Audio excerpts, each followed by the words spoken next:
Good evening, everyone. If you need a copy of the annual report, they're over here on the table. I'm referring to page 31 at the moment. And before we start, if you look inside, just the inside cover, this year's report is dedicated to two gentlemen that passed away this year, Dan Taub and Maurice Kahn. Both here at the school and within the community, both men were very active and made great contributions. So I just, as funny as I was cleaning out some books the other day, I've got a couple of baristas of Maurice photos of him. One's where he's standing right over there, probably about 30 years ago, with a student. And then the children here in this picture are about 38 years old. Anyway, I'd like to just take a moment just to pause and think about both of those men for just a moment.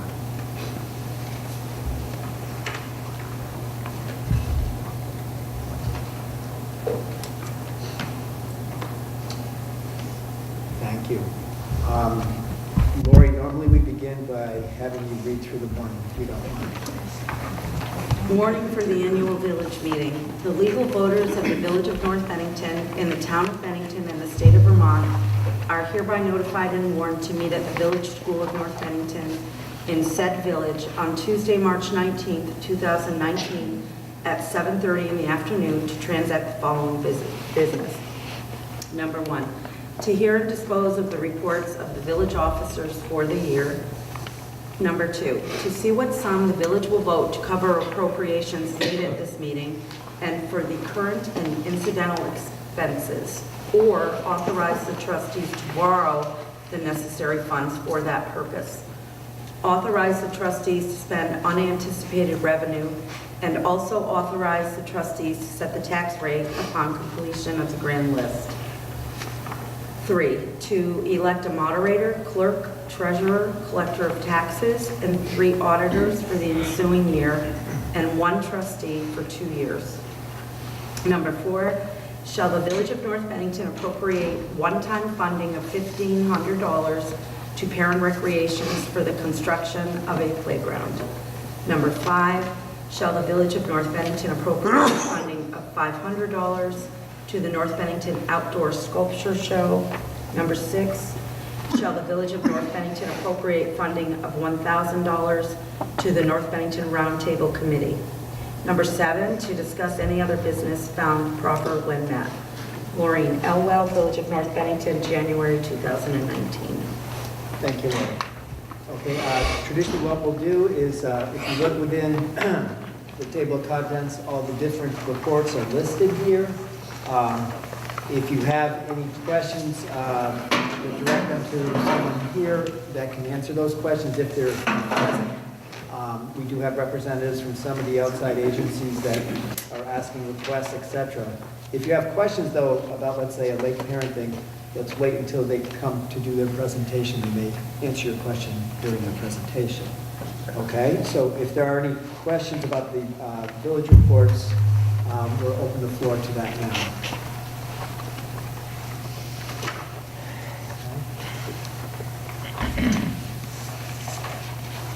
So again, I'll just let you know that if you have any particular questions, we can address those now.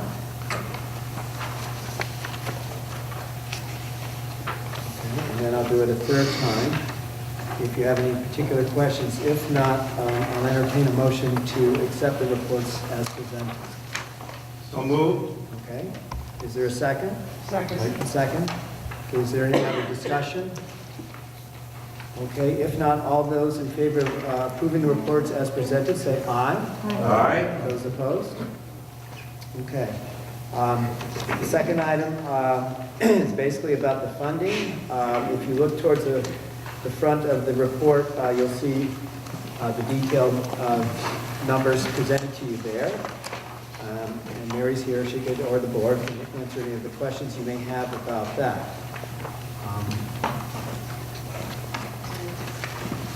Any questions at all with item 2 or the expenditures and how things are working along those lines?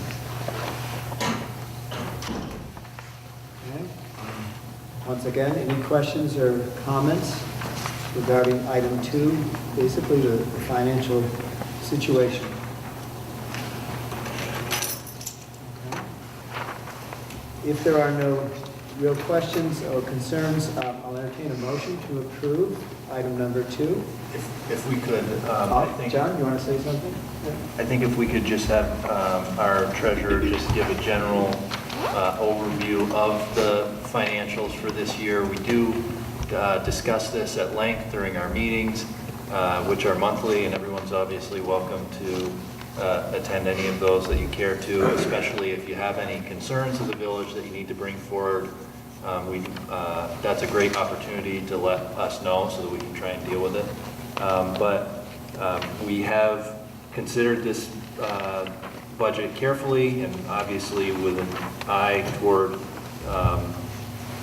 keeping our spending under control. Now, of course, with costs going up, you're usually going to see some small amount of increase each year because of inflation, and that is the case in this year. But we have worked hard to allocate funds to things like reserves to make sure that we don't have substantial unanticipated costs, like we are purchasing a new main duty truck this year, and we've been able to work that into the budget without really seeing a dramatic increase because we have funded a reserve for that truck, and it's being replaced now on schedule. Actually, it's 1 year behind schedule. Because our old truck was doing well, we were able to keep it in service an extra year, but this year was a pretty rough year, and we're glad that we're replacing it in 2019. But if our treasurer wouldn't mind just giving us. Well, I guess the only other thing that I would want to add to that is that the board over the last few years has really paid keen attention to not only the expenses of the year that they're looking at, but also looking towards future years and thinking of particularly getting to a point where we can get a 10-year or 5-year schedule for road repairs, looking at replacing all of our vehicles, not just when they break, but getting them on a maintenance schedule and under warranty when warranties are up, then replacing the schedule. As well, the fire department is looking at their equipment, and they have a number of, specifically their life-saving and their firefighting equipment that does, even though it doesn't wear out or is destroyed, it just can't be, I think the word is certified or warranted or something like that. It has to pass certain inspections to be able to be used in those situations. And after a number of years, it just simply has to be replaced. And that is the case again here. So both departments are now looking at not only what they have now, but we are working diligently towards getting to a schedule where we can plan out for 10 years on the major items. The other thing that we are trying to do as well as show you in here is the total dollars spent, and then separately identify if there is grant income or state revenue or something where that is too. So it's not just netted onto a line, so you can see the real expense and then what monies might come in on top of that. If for some reason, we always look at what opportunities are there for grants, federal or state, with regards to other road or culvert repairs. If those grants are not in hand, we don't budget them as revenue, but it certainly doesn't mean that when the opportunity comes up, we wouldn't be looking at that. Anything I might have missed? Any questions? Question, George? I have George Clarigo down on Polygraphic Lane, and it seemed like we were the center of the universe for road construction and water line extensions down our way. We're delighted that it's done. We're delighted that Hillside Street got paved. It was pretty ratty condition for a while, but it's all done. And my question to you, in your planning, have you taken into consideration the improvements that have been made to road and water in the village? So if I could try to make sure that I understand your question, which is to say that since we have essentially received improvements now, we need to adjust our schedule to make sure that, we're not on schedule to replace Hillside in 2 years because it's going to be good. Well, not Which- quite like that, but I mean, it got done. And Yeah. I know that was a high priority road and other things, but the question that I have for the board is, have you talked about it in your meetings as so that you're up to date and the improvements? Because I think we received some major improvements in the town last year. Not that it's going to be the last year that we have to do that.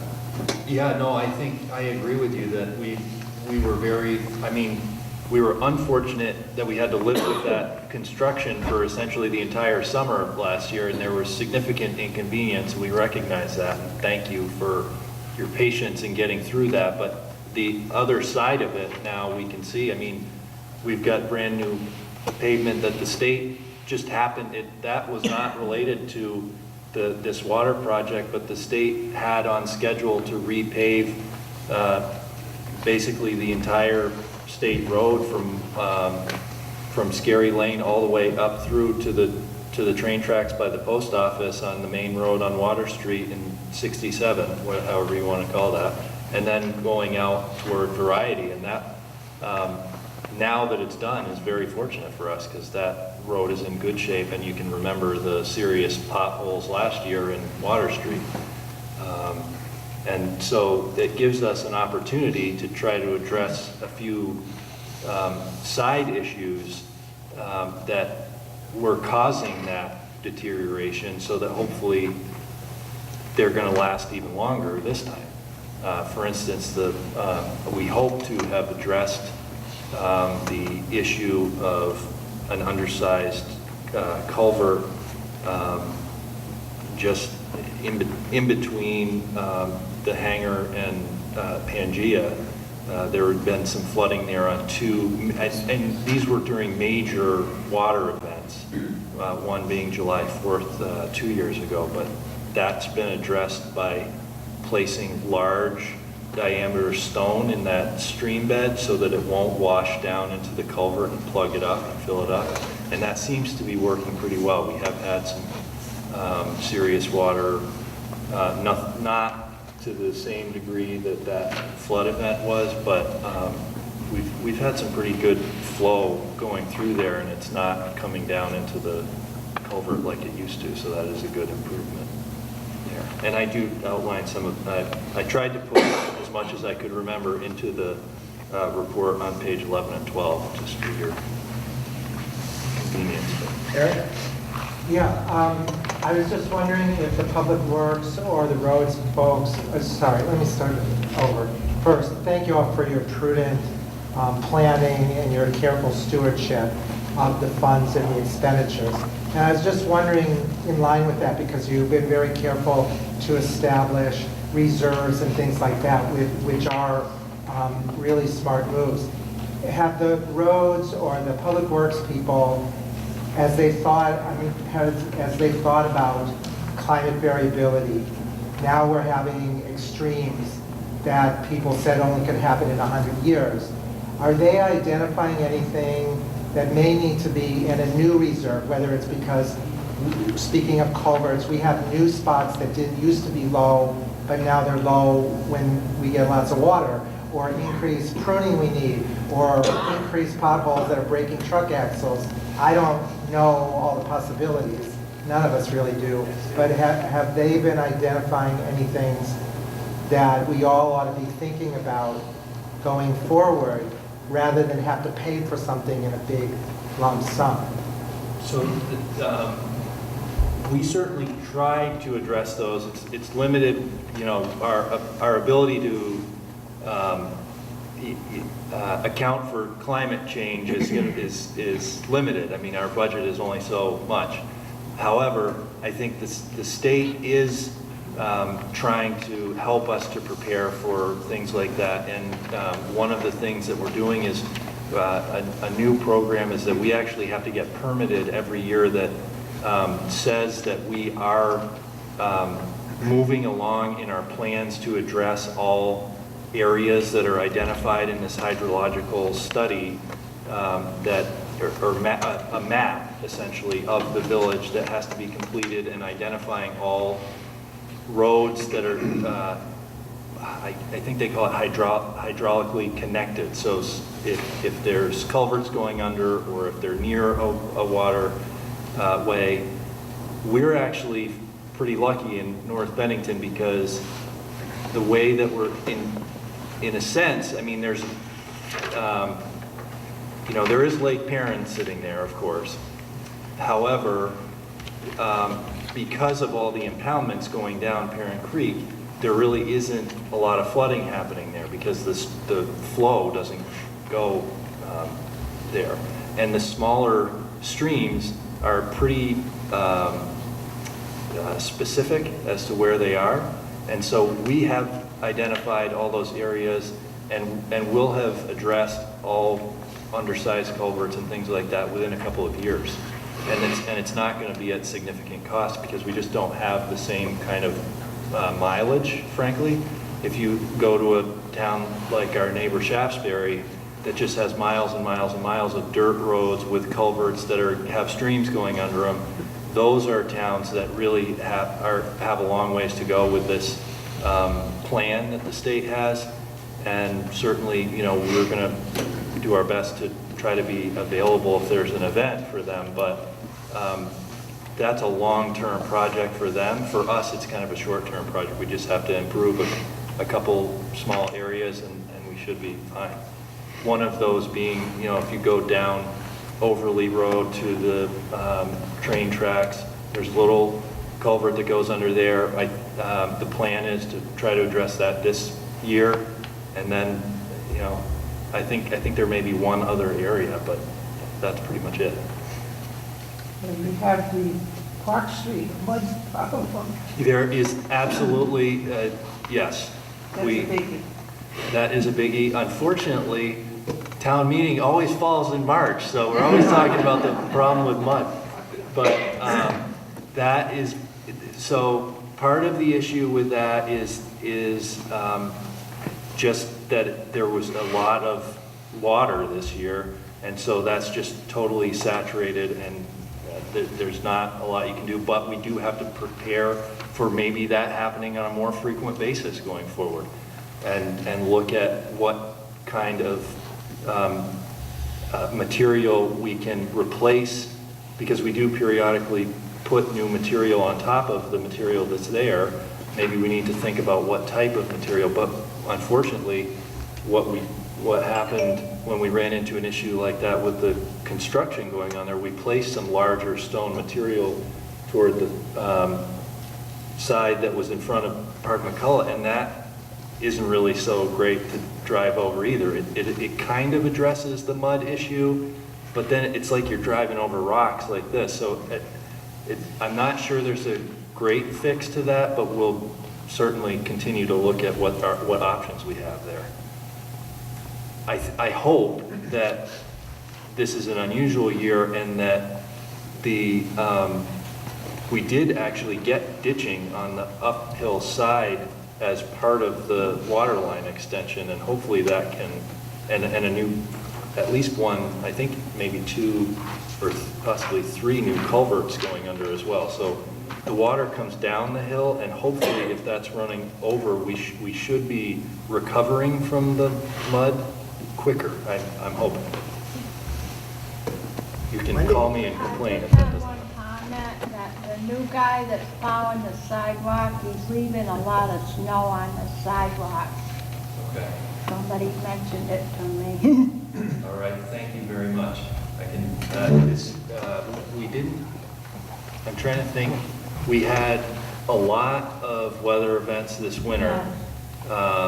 Not necessarily huge snowfalls, but it was just storm after storm of ice and snow, but not turning out to be as much as they predicted. I think he probably not used to plowing, and when he plowed, he kind of missed half of it, and else was an older person was kind of concerned because they were afraid they were gonna fall.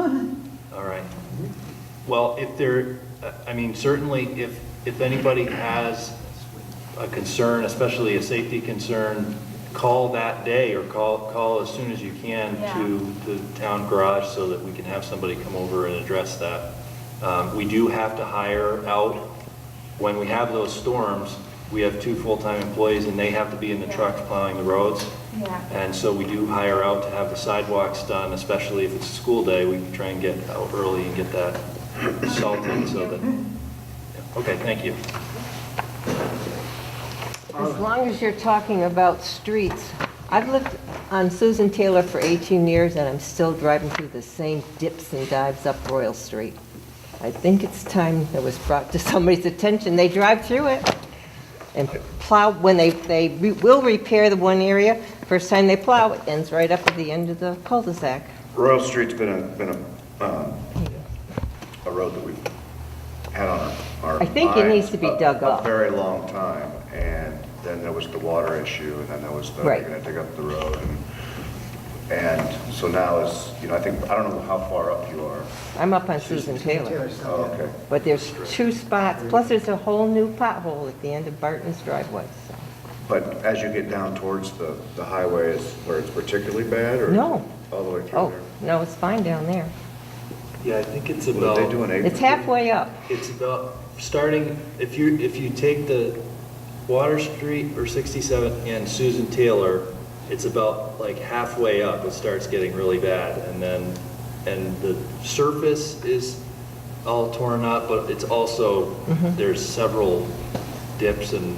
I drive the wrong side of the road when I go up Yeah. the hill, just to avoid the whole. We were not sure how far they were gonna be,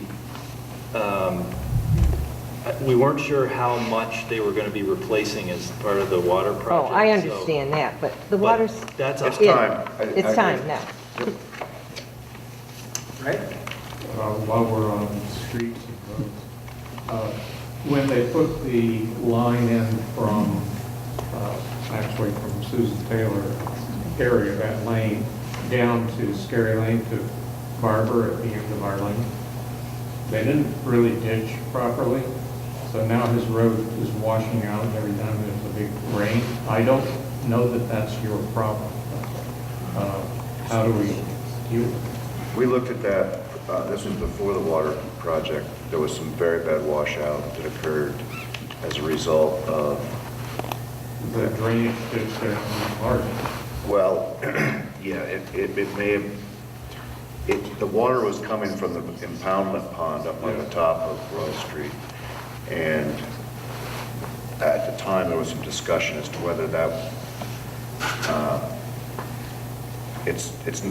that's a non-village issue, and the culvert that's having a problem is a non-village issue. The culvert's been upgraded, but there used to be drainage to the hillside of the road that got down to the culvert.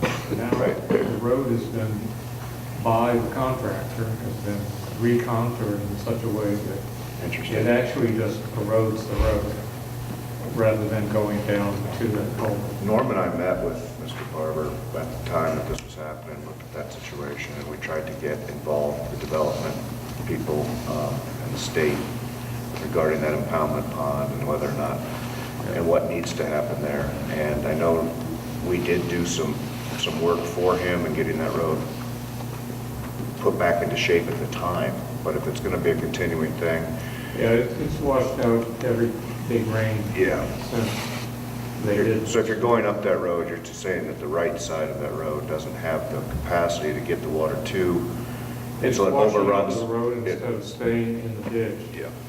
At least, it might wash out if you got an off ramp anyway. But There's such a- before there was a little swale there that would direct it down. The swale needs to be bigger, and unfortunately, that hillside there goes. It's steep right That might be something we could look at, whether there. And we, that precipitates a cascade That's down right. the other part, the lower part of the lane too, which used to have a nice drainage on the hillside, And of course, on the other side, it slopes off, so it just runs out. But now it's washing those parts of the lane more frequently. Yeah, we should take a closer look at that for sure. I know it's private, it's not the village's. Well, I think at times, there's times where helping the situation on the private situation saves us money on the public side too, so Right. it's worth looking at. But while we're on budget, I'm Ray Mullenall, I'm sorry to introduce myself before. Don't we usually have an appropriation for the library? It's in there It's in. with a significant increase. It Bottom is- of page 7. 7?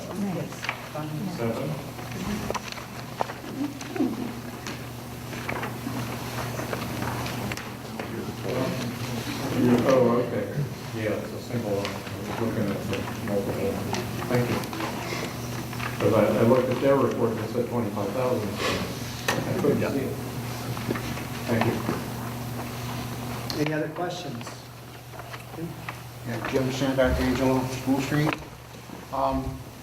Is there any plans out now, are we gonna, doing any work on the local streets? So I'm looking at School Street, I live here, and many of you know, I've seen, it's taken a beating. Some of that pounding is taken, the big trucks that are coming out here, parking early in the morning, unload.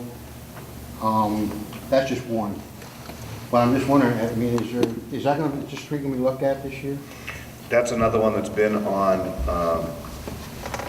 so for every street that there is in small streets, one block streets in town, we need to coordinate with the water department, make sure that they're ready or in a situation to look at water lines connecting houses.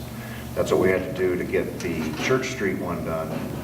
On the other side is that the water department approaches the the customer, says, look, we're going to be tearing up this road. This would be the time to consider upgrading your steel pipes or whatever that you might have. So that's stage one. And so we do that systematically. We did it on West Street years ago when we did that one.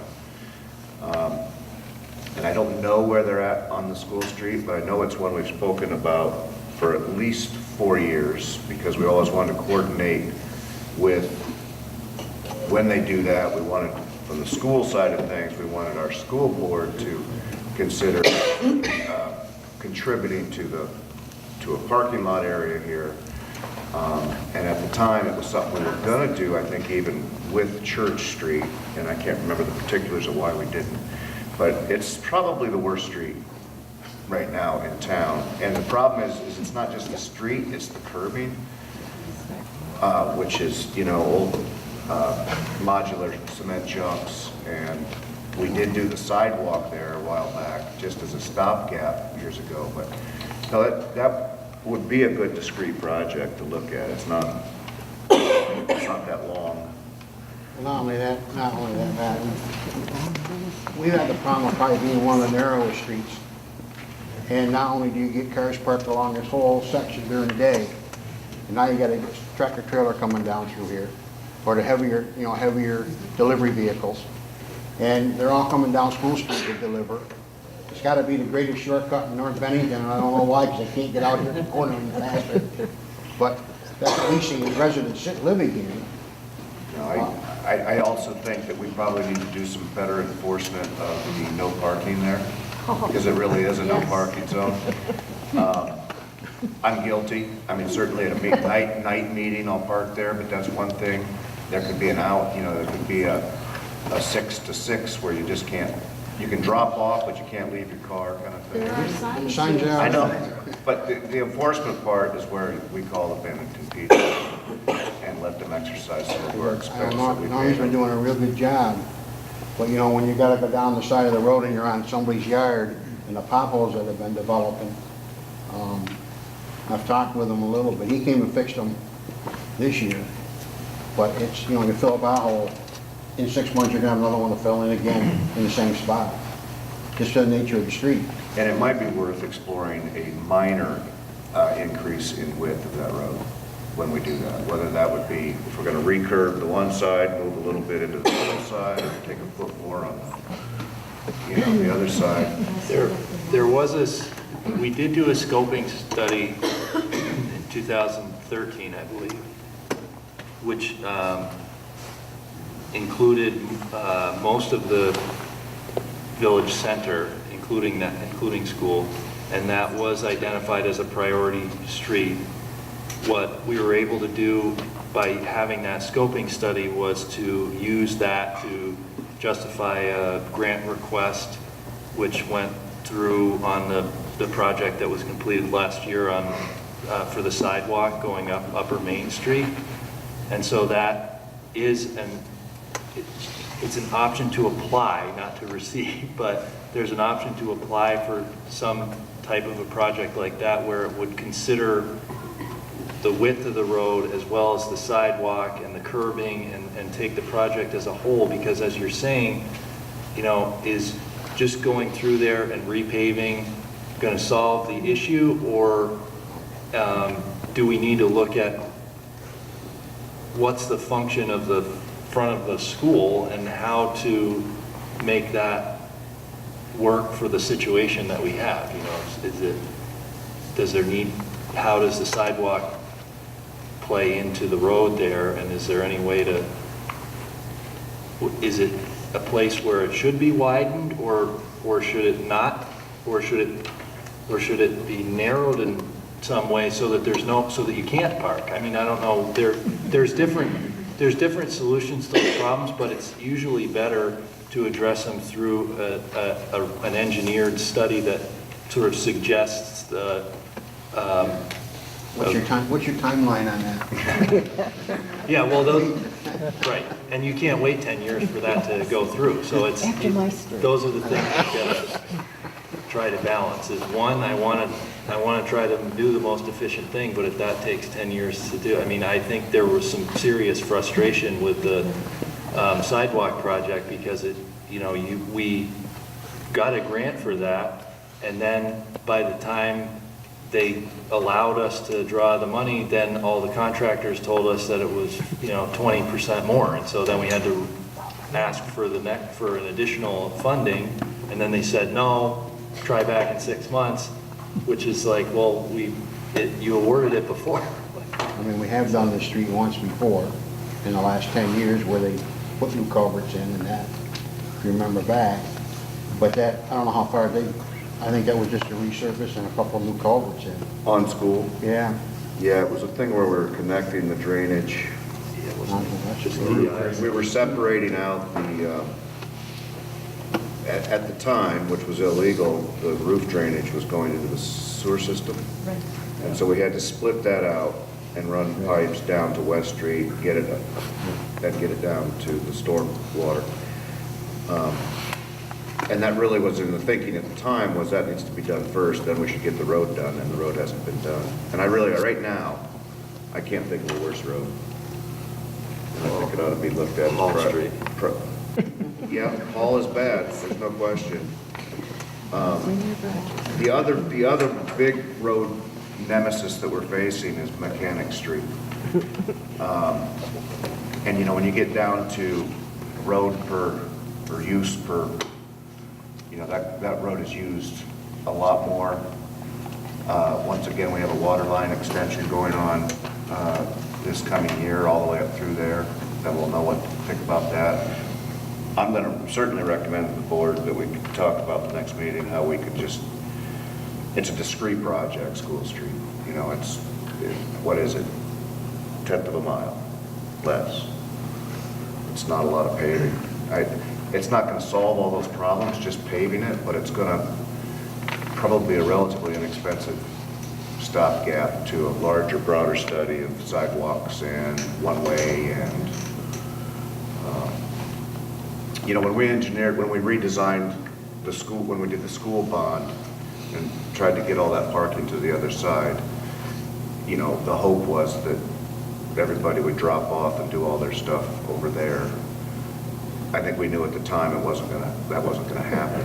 Plus, there's a need for significant more parking for this building. Whether it's a significant expansion to this parking lot, I don't know quite how to do that, but you guys need some relief on that for sure. I feel you. Any other comments, questions? Bob? I have a question. Is it true that the road crew won't be picking up the leaves from the curbs of the residents of North Bennington this fall? So in the report, I did mention that, is that unfortunately, I think that we have reached a point where, especially in terms of the equipment that we use to do that, we're at a point where we would either have to invest in a leaf sucker, if you will, which could be, for two, we have a two-man crew, and so sometimes, we can't make do with a smaller capacity machine because it needs to be operated by one person so that the other can be watching out for the traffic, or even some of the two-man machines they come with a higher price tag. And what I'm told from our road supervisor is it's something on the order of $40,000, and we just didn't think that that was an expense that was worth the leaf pickup. Now, we do have a couple of different options. One is that obviously we have the right as taxpayers to the town of Bennington to use the transfer station and drop off our material there for free. But if there is a local option as well, which is if you're going out the Lake Perrin Road, there is a place on the left that we use or we reuse organic material there, as long as it's not like an entire maple tree that fell down your yard, but some sticks and debris and just regular spring and fall cleanup is fine to be left there. But if there's a special situation or something like that, I'm sure that Mr. LeBlanc would be accommodaing to you, but it was just something that we were trying to maintain, but this equipment just, I don't think is going to make it through the next year. I realize that because I do a lot of work in the neighborhood. Neighbors just they're not able to break their own. Okay. And I have a leaf blower that I can just up and blow it to the curb. But they can't, and I can't pick it up and bag it. Yeah. I can't put it in there. Talk to the local people that pick up these, and they said that project would be $300 to $400. I don't feel the townspeople can afford it. I know we've had this service for years. It's well appreciated. There's a lot of people that just can't do it. And I just wondered if there wasn't some way we could take a bond or... Well, as I've tried to explain, I don't think that the intention here was to try and force people that can't pick up their leaves to do that. I mean, that's not what we're interested in doing, and certainly if there are, like I said, if there are specific cases where, we can help, I think that's different than... Yeah, I realize it. Like I said, we had so many leaves on Hall Street, Dead End Street, just in First and Third. Yeah. They had to get the front end loaders to Right. pick it up. And that's very time consuming. Yeah. And it isn't just one time. There's 3 or 4 weeks, you do this every week in the railroad. And I just think it's going to be a hardship for a lot of people. I wonder, Bob, if particularly as a discrete street like Hall that could maybe almost as a community, as a group, everybody got together and hired if you're doing as you say, if everybody could get their leaves to the curb at roughly the same time, then come. That's what I'm saying. Yeah, I know. And I can't anymore. Right. I mean, I'm limited. So here's the other option that I think we foresaw was that We do a year without it because we don't have the machine. And if that seems to be something the town is like, this really sucks, we really want this done, then it goes on the ballot. And we actually vote, you know, it goes on the ballot or it goes on into the next year's meeting for a consideration of that expense, so that, you know, everybody's got some ownership of that. Now, is there any way of renting the one from Bennington or someplace? Well, maybe, but like you said, you can only pick up leaves at certain times, and if it's a good time here, it's a good time there too, and they're trying to do. I think it's worth the. Well, I thank you for saying something though, because it was something that we discussed at our Well, I meeting. know it's not, there's an individual thing, there's, I've heard many people that are. Right, but I'd like to second the concern too. Okay. But we had discussed putting something before you for a town meeting, because this is the opportunity for us to try and gauge whether that's a very unpopular idea or a sort of lukewarm or a good idea. We don't necessarily know those things for something like leaf pickup, because we only know the people that we know, and we're trying to do our best to, you know, balance these competing interests, but. Can't entertain a motion to have them look into borrowing it or downgrade or anything else.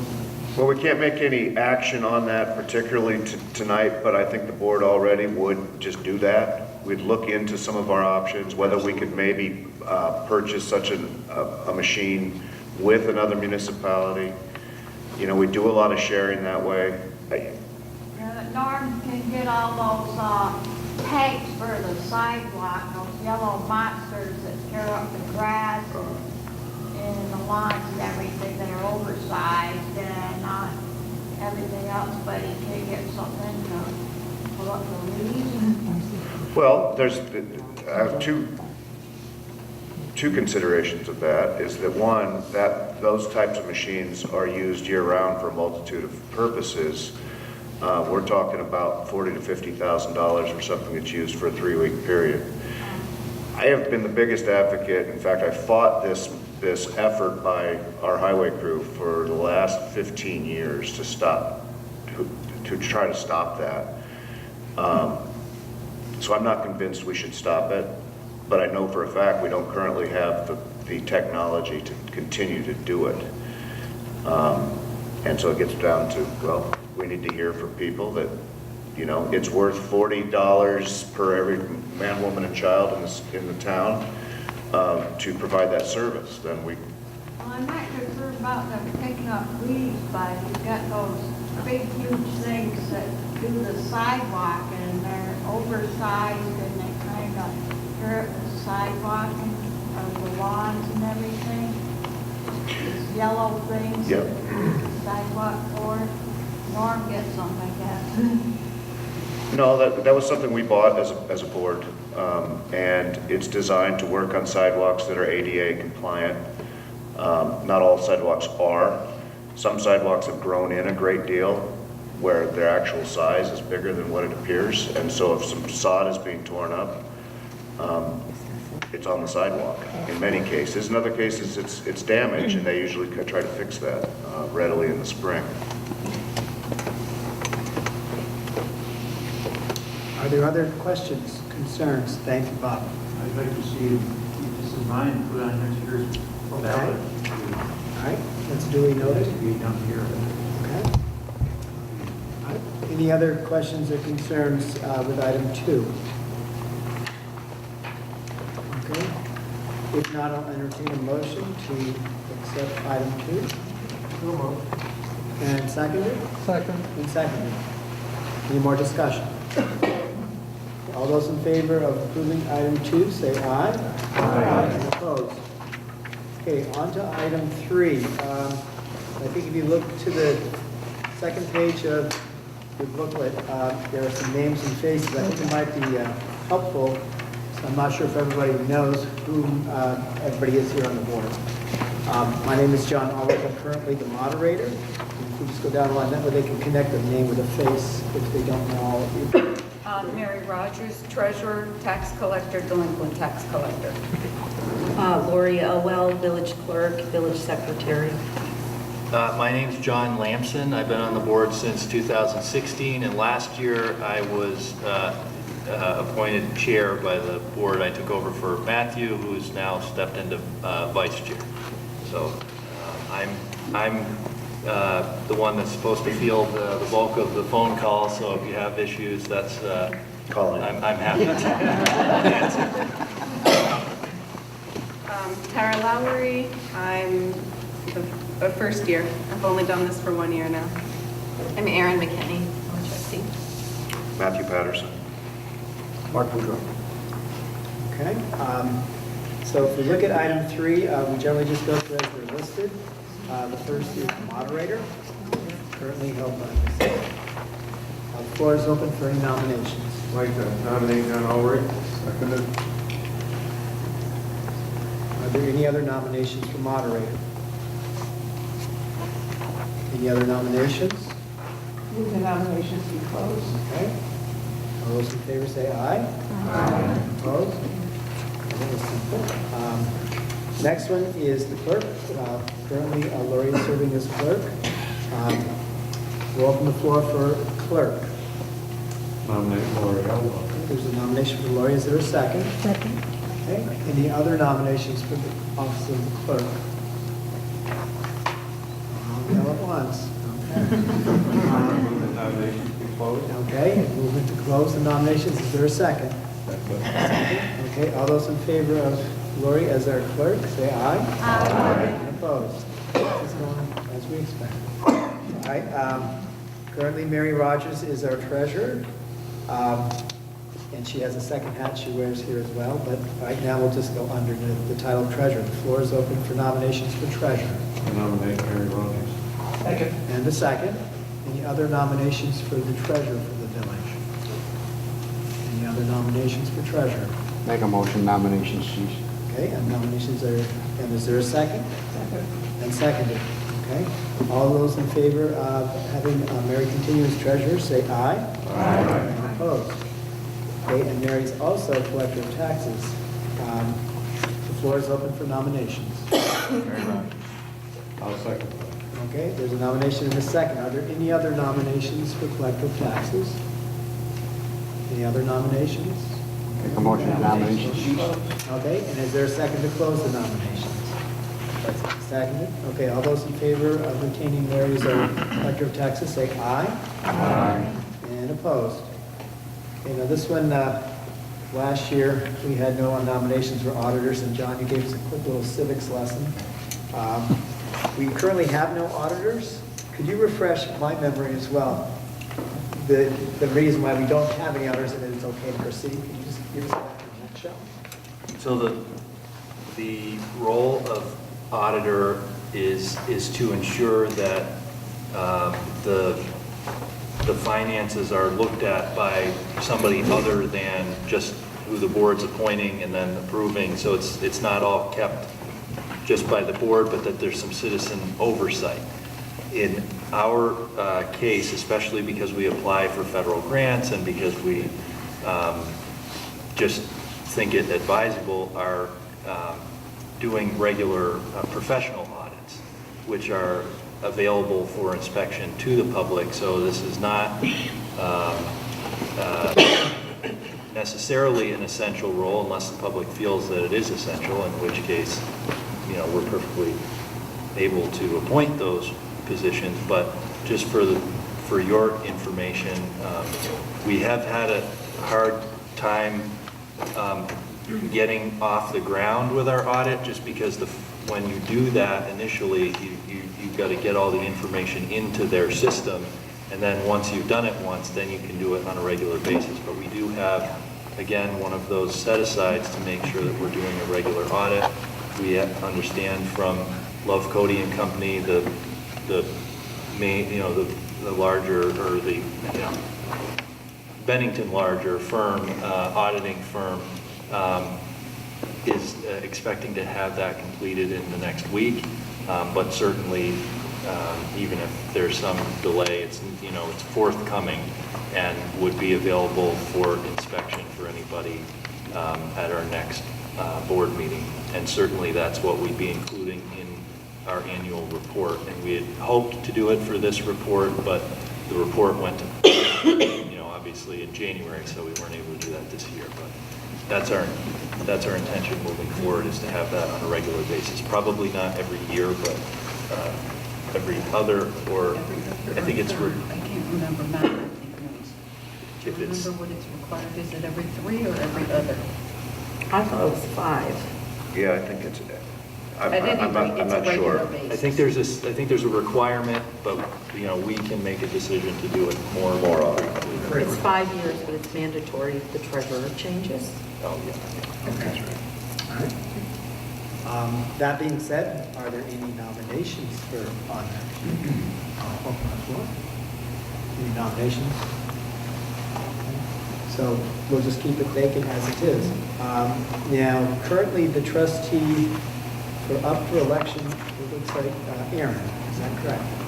Okay, so no Aaron here. So we'll open the floor for the trustee. Is this the term would be a 2-year term? It stays as a 2-year term? Okay, so if you look at the book here, so we have a 2-year term that is expiring currently now. So we'll open the floor for any nominations for that position. I would like to nominate Aaron McKinney. Okay. There's a nomination. Is there a second? Second. And a second. Are there any other nominations for the 2-year term? Or are you accepting it? Okay, so she's willing to serve. Any other nominations for that position? Point of clarification. Yes. At one point, the village was putting everybody on a rotation for a 3-year term, I think. Is this part of the transition to that? That's the question I just asked to my clerk here, which is, it sounds like what we're doing is having, we did change the charter so that 4 of the positions are 3-year terms now, but we are keeping 1 as a 2-year term, and what that does is make it so that every year there is somebody up for, at least 1 person up for election. This year it's 1, next year it'll be 2, the year after it'll be 2. So it is on a rotating basis so that there is transition each year, but we wanted more trustees for 3 years because it seemed, the same people just going every 2 years or every 1 year in some cases was. Right. Although if you do that in 2022, there wouldn't be anybody up for election. Sorry. Oh, my gosh. Sorry to be. Somebody had stepped down. Anyway. I think there's a possibility that's a mistake. Okay. That we're trying to do the 3, but Okay. always have, but That is a we just got to go back and look at the Go charter back and and check it. change. Because Okay, that was so- that went on and on. Maybe this 2 year is part of the transition to this 5 3 years. Okay. All right. Well, if it was 3, This is it would what's go up to this 22. year. Yeah, this So- is a So 3-year, that then you would would do take it. it to 2022. That would be Yeah. 1 every year. So, I don't know, I'm not the lawyer saying that, if you could just go ahead and say we can make it a 3-year term or not, but that would make it go to 2022, then you would always have at least 1 election. If I look at the charter, we can see what it says in the charter, right? You can, we looked this up and sent it out in December, So and this for all is what 3-year came terms, back. and the way you've got 3 sections now, they would always rotate. But it didn't. So, okay? Yeah, me too. And the question then it becomes, can we vote on the floor to change that? Could we change this? It's not warned as a. It's not warned, so One you that need way. to vote 1 trustee for 2 years. Yeah. Tonight. Okay, but anyway, that issue Okay. still will be there, then you'll have to Because- make an adjustment. Right. Okay. Well, I think this is part of the transition, John. Right, but then it's going to be several years till you get back on cycle, the way it's set up. But that's okay. Well, you can't vote on something that's not warned. Right, okay, so that's what we have, so. Any nominations? Yeah, so any other nominations? If not, okay, I'll take a motion to close the nominations. Make a motion now. And seconded, okay. All those in favor of retaining Aaron McKinney on the board, say aye. Aye. And opposed? Okay, thank you. Let's see where we're at. I think we're going now to parent recreations. They have the report, and Mr. Howe, are you going to speak to that request? Yeah. Thank you.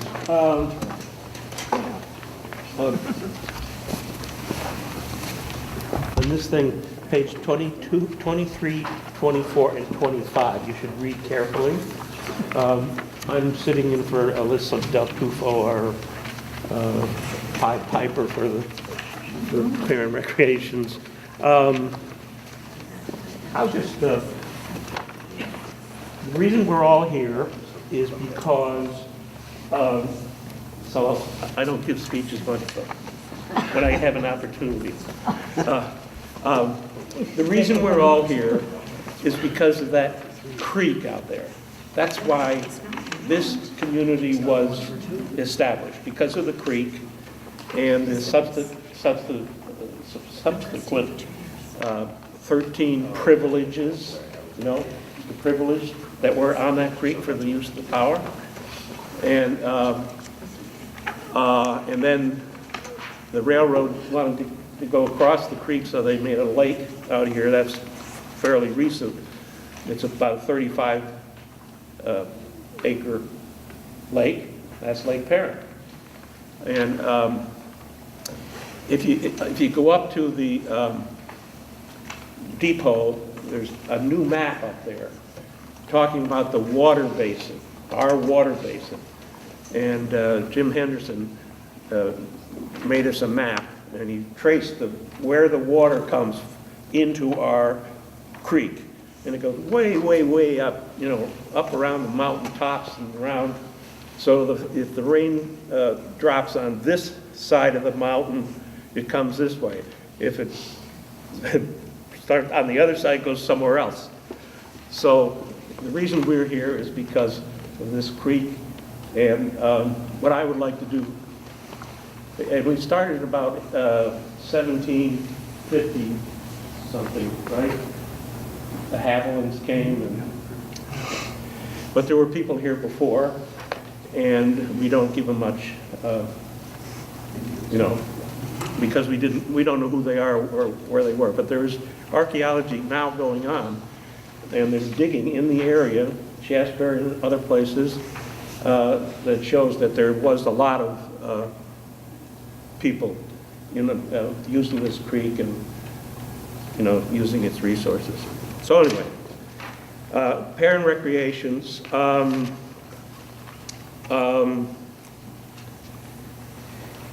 The budget for the year is about $60,000 for our organization there, which is amazing. Because we have a couple of employees. We've got Marlene Driscoll and Conan Ford, who do all our work over there, mostly during the summer. And it only costs us $60,000, and it's amazing how Alyssa has been able to keep this going for all these years. And but we did do a little more than that. We raised about $300,000 to build that new place up there, and the village helped us with it. The town of Bennington helped us, and many, many people helped us to do that. But it was, all in all, the whole thing was somewhere around $300,000 to do that thing. Last year, we had about 6,000 people come to the lake and use it with all kinds of things, all kinds of different events and weddings and parties and the camps and so on.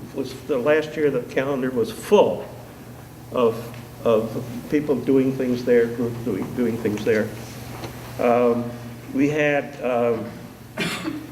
We give free scholarships for memberships of 50 families that we identify with through the schools, and we give them. The Fund for North Bennington has helped us do that. 25 seniors, I don't know who they are, but we gave them free, Last year we, just to try to give you some idea, they have the fireworks. notable thing. Everybody, it's packed, as you all know, but because I think probably most of you came to it, I would think. Then the original stone skipping event we had, which brings people from all, professional stone skippers from all over the world come, and we sell stones too. So I don't know how long we're going to keep it going because the lake is going to be,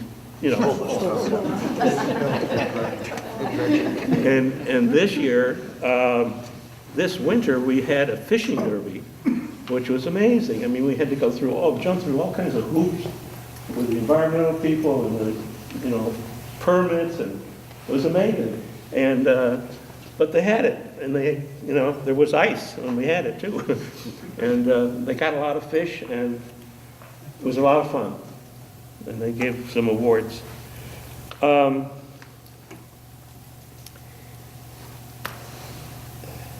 me just mention, there's the new, I think, what do they call it? The Lake Perrin Village project that's going on just next to our property there, which is supposed to be starting sometime this spring. I don't know if that's going to actually happen, but there's going to be a 21-unit development there, and they're right next to our Lake Perrin property, and we're working with them, and because it's going to make a lot of difference in what we do there, and we're trying to maybe generate some funding to help the campus, what I call the campus now of Lake Perrin. We got that great big, well, they call it a parking lot, but it's more like a gravel pit. And then there's a whole land that goes down to the lake from the parking lot, which is just waiting for us to do something with it to make the campus of the Lake Perrin Recreation something that we can make it better for the community.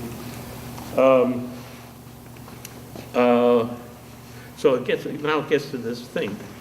The village gives us $3,000 every year into that $60,000 budget. Bennington gives us some, Shasberry gives us some, and that's how we survive. And so the $3,000 is in this budget already. But we got a grant to do some recreation stuff, swings and things that we don't have over there, so that it's not just swimming, but there's other things, activities that go on. So we got a grant from the Vermont Department of Buildings and General Services, whoever they are. But the grant was $14,670. Well, they gave us half of it. The grant was for that much, and they gave us half, so we had to raise $7,335 to make it work. And that $7,335, we're trying to raise the money to get that, and that's what you see in this that you're going to vote on now. We asked the village of North Bend $1,500 for it. Okay. Does anybody have questions for Bob about that? Okay, so this is going to help towards that 7,500 figure. Where's the playground going? You want to explain where it is, up Where's the location playground wise? going to be, Bob?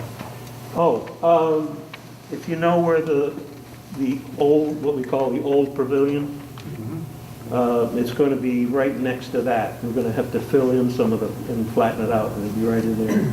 We're also going to do some work on the volleyball net to see if we can upgrade it, make it better. In front of the pavilion on the slope or next to it, towards the Next to parking it, lot? next to it, Towards towards, the parking yeah. lot, towards where We're the, going to take that fence down. Where the walk It's a big is down. project. And there's some other things, the drainage problems down at where the walk Yes, takes a I know turn. that. We got to fix that and so on. that'd be nice to do that there. Okay. Any other questions for Bob? Okay. Jen? What will the playground feature? Well, swings. Anything else? I've seen kind of sparse ones, but is there anything really? Pardon? I've seen sparse playgrounds. Does this one have a particular draw other than swings? I'm just curious about the details. You know, we're looking for input. I mean, we made some general costs and looked up swing sets and slides and that kind of thing, but we really haven't determined exactly what we're going to do there. So we're looking for ideas. Okay. So, yeah. Yeah, let us know. Okay, any other questions? Okay, so I'll entertain a motion if anybody would like to go ahead with that. I'll move it. There's a motion to approve and seconded. Any other discussion? Okay, so we'll go ahead. All those in favor of granting $1,500 towards parent recreations for their improvements, say aye. Aye. And opposed? Okay. Item number 5. There is a proposal to fund $500 to the outdoor sculpture show. I believe Joe Cicciarillo is involved with that. Is there someone here that can talk to this particular request? Answer any questions? Okay. I think I can just, Go ahead, Matt. our thinking on this was we were approached, they've been doing this show for how long? Whatever it is, 20, yeah, and it's really a big draw to the community. And so I think we were asked if we might just, this is almost a token amount to help with. Or the best in show. Oh, they were going to do a best in show thing, like, just a little something. Sure. Okay. And certainly the board support, I support this notion, and it's not asking for very much.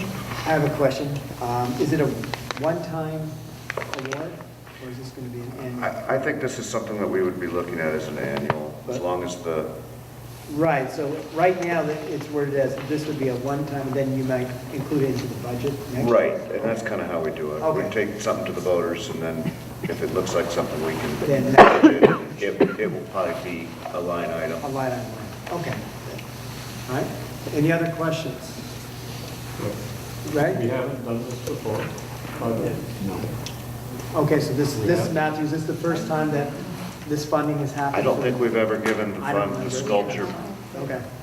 So Ray, it's the first time. Also, isn't there, the best in show might be in North Bennington for a year? It'll be displayed in Displayed. front of the train station for a year. More Yeah. permanent. Yeah. Okay. And then I think maybe the following year, the best in show would be displayed Stay again again. for another year. Okay. I think that's what Okay. he was That's talking part of about. what they were thinking. Okay. Great, any other discussions or questions?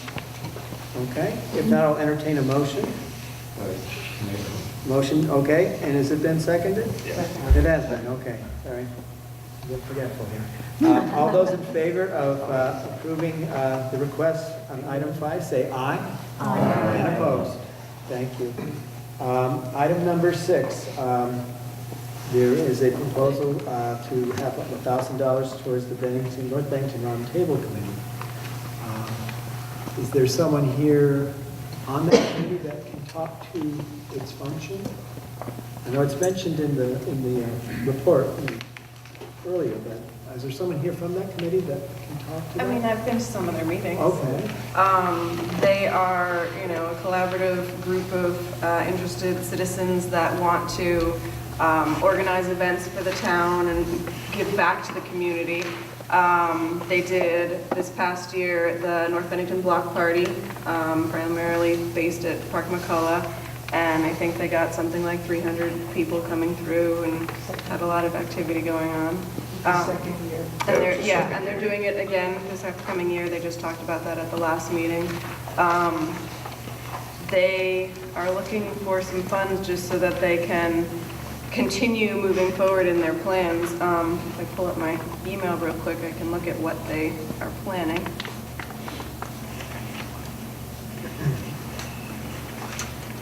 So we're going to join the village tag sale. So Bennington has a tag sale in their town on July 13th. They're going to organize so that North Bennington, if you organize a tag sale in your front yard, you can be a part of that. And then basically all I got from that meeting. So I think what they're asking the money for is as a contribution towards the publication costs of these ads, basically, that they're starting to run, that really is trying to feature North Bennington as a destination place, as a weekend place, as a, all the different, there's so many great things going on here, and in this day and age, marketing ourselves is an important thing to do, and they did that once, full-page ad, in the Chamber's Visitor's Guide. They also want to know what's available, so like Tarraden has a space, so if you want to have an event, you can use the space. If you have tables and chairs, you're an organization that will lend those tables and chairs towards some event that has to happen.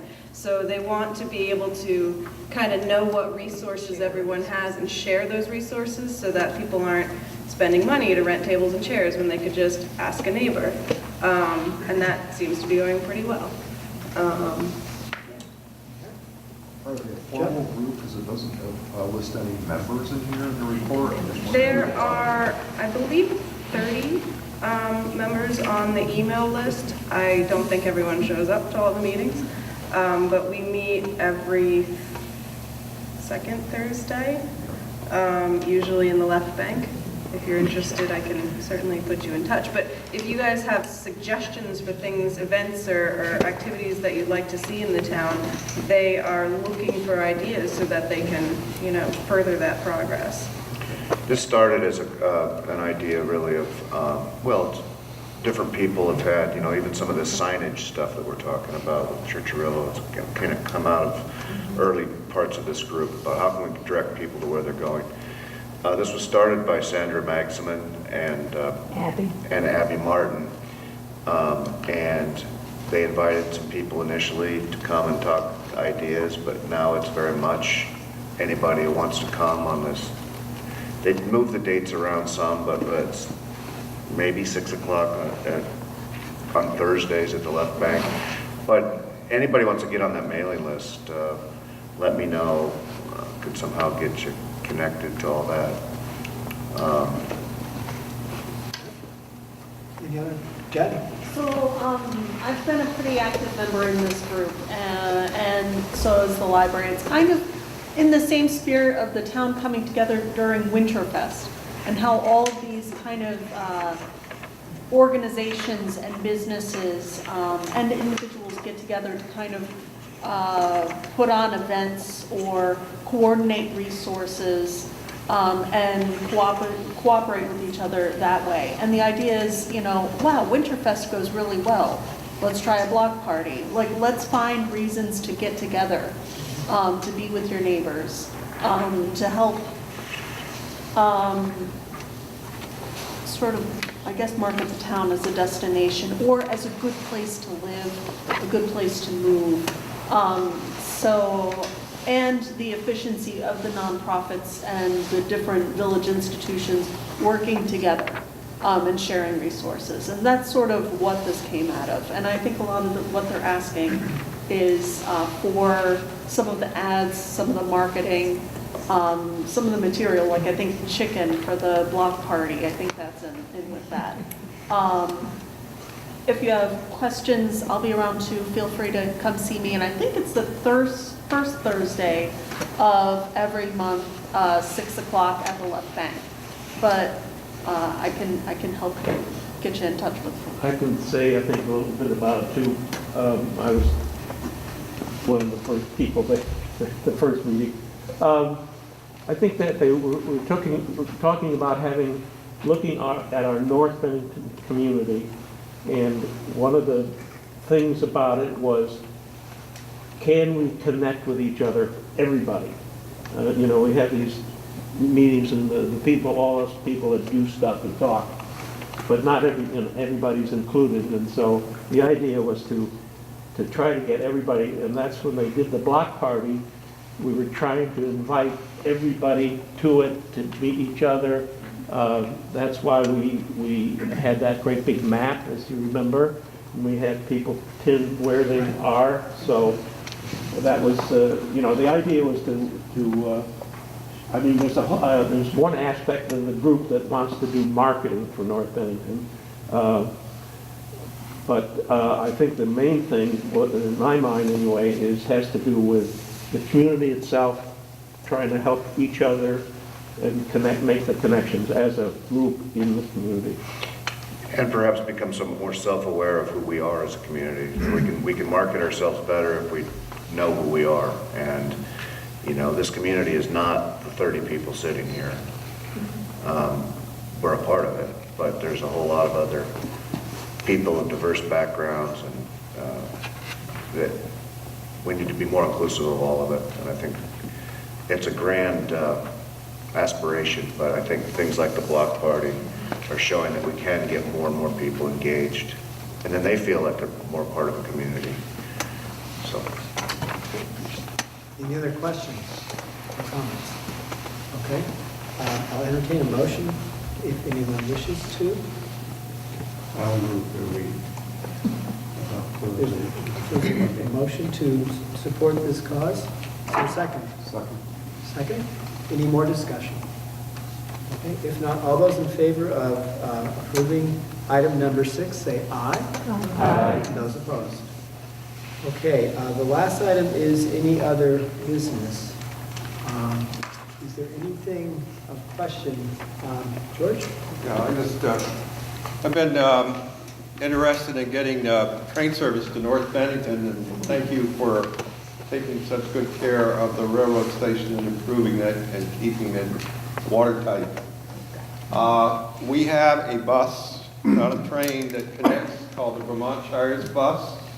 It is in its 3rd, and it could be its final year if people do not begin to use it. About 17 people a day on the average are using the bus. But the good news is moving closer to North Bennington, and we'll be stopping at Hampton Inn. It's a morning run that takes you down to New York, or I'm going to use it a couple of days to go to the airport. And it's convenient for morning flights to the airport. It's very reasonable, and the state is using that as a test as to whether this area can indeed support rail service. So for those of you who have that dream, you've got to start riding the bus. And you can buy your tickets at Amtrak now, or you can buy them through online services. The reason I mention this is that you are its best advertisers. They have used print media. They're up there. It's Premier Coach up in Colchester that runs it. And they have used online services, but if you're not computer savvy or if you don't happen to fall upon that, you don't know that it's there. There is about 6:40 in the morning, and there's one about 2:15 in the afternoon. And both those will directly connect you with a train to New York City or anywhere else you want to go, or the airport about an hour or so later. So I recommend it to you. I've done it a couple of times, and it's fun. Your car stays in your garage, and it helps us if we ever to get train service in Bennington. And you're not going to have train service if you can't put more people on this bus. The state is using this as a test. What's it called again? The Vermont Shires Connection. So, yeah, you can pay, it's $15 and you can go and just pay cash. If you're linking with Amtrak, the beauty is that you can just get your ticket on Amtrak. And so Bennington is a stop for Amtrak.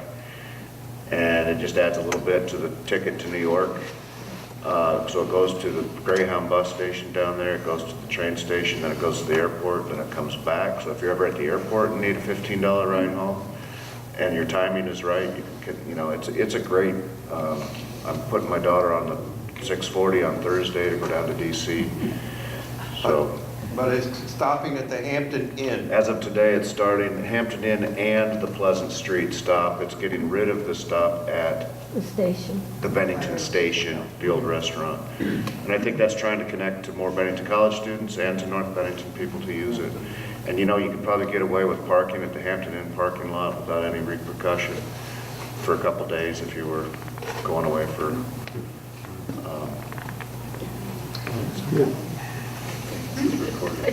Any other items of discussion or interest? Eric? Yeah, I don't think we say thank you enough, and you guys spend all these days meeting and countless other days or whatever, so I don't know if it's appropriate or not, Mr. Moderator, but I propose that there be a motion on behalf of all of the villagers that thanks everybody on this page, as well as the people at the post office and the library for all the work that they do, which is it's their job, which also counts. Some it's a volunteer basis, and I think the 1,600 others of us should thank you and show our appreciation for what you do.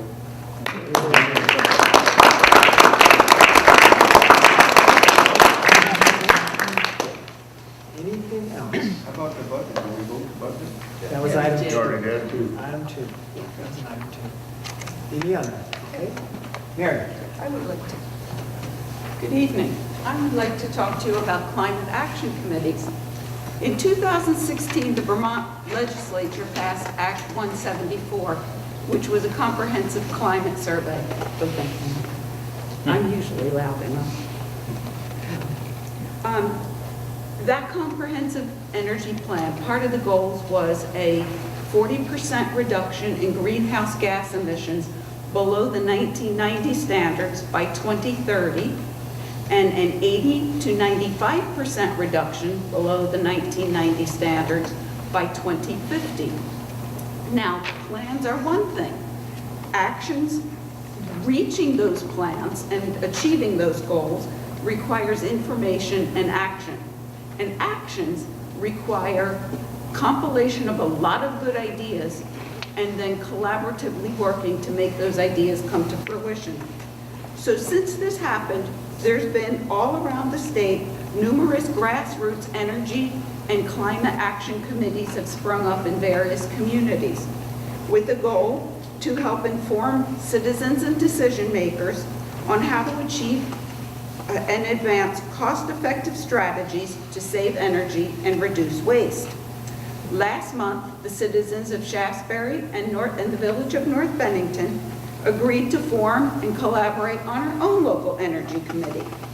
We are named the Commander Robert H. Eastman III Energy Committee, and that is in memory and honor of a young man recently deceased who was a decorated veteran and well-loved and well-respected resident of Shaftesbury and a friend of Ben Hewlett.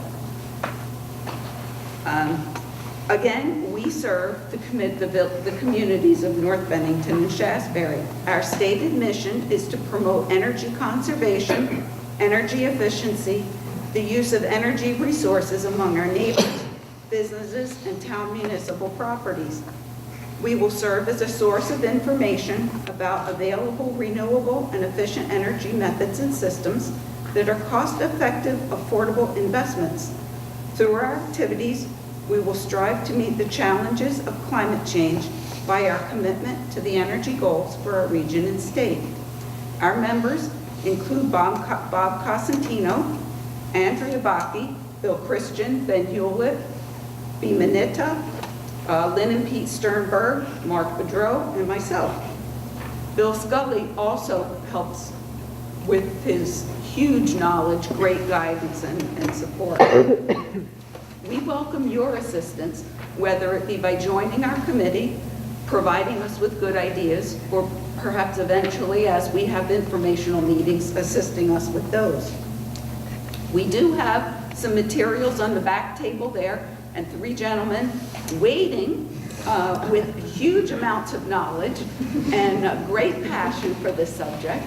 So please take whatever information might be of interest to you and look about, because maybe there's something there that could be of interest to someone that you know.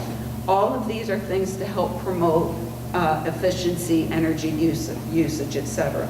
Now, our committee is in its infancy. We have much to learn. There's a lot of work to do and not a great deal of time in which to make a difference. Andrea is working diligently on developing some marketing materials, some social media platforms, emails, and the like. You will hear more about the Commander Robert H. Eastman Energy Committee.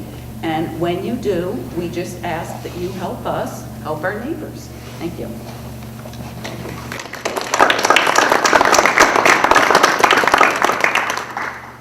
Any other business or items to discuss? Bob? I'd like to thank the people that provided the refreshments, and I'd be glad to help take them out. Usually it happens close enough. Okay. Okay, if nothing else, I'll entertain a motion to adjourn. I make it. Okay, Councilmember's motion, is there a second? Second.